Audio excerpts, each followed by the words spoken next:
Habari mashujaa wa ukimya, karibu kwenye Vita Visivyozungumzwa, mahali tunapotoa mwanga juu ya mapambano tunayopigana nayo kimya kimya. Leo hebu tuzungumze kuhusu maana ya hali ya nguvu kuonekana kuwa mzigo.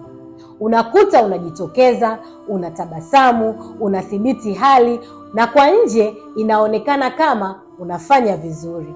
Lakini hakuna anayeona uzito unaoubeba nyuma ya sauti hiyo tulivu. Hakuna anayesikia vita unavyopigana navyo kabla hujaamka kitandani. Na labda umekuwa ukijiambia niko sawa mara nyingi kiasi cha kuamini kwamba kimya ni ushindi.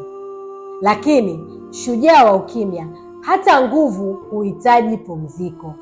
Hata mashujaa wanahitaji mahali salama pa kuporomoka bila kuhisi kama wamepotea. Hakuna aibu katika mapambano. Kuna ujasiri katika kukiri.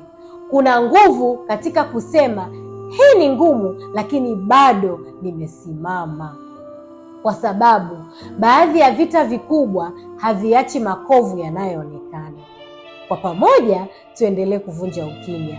Mpaka wakati mwingine, endelea kuwa imara, shujaa wa ukimya.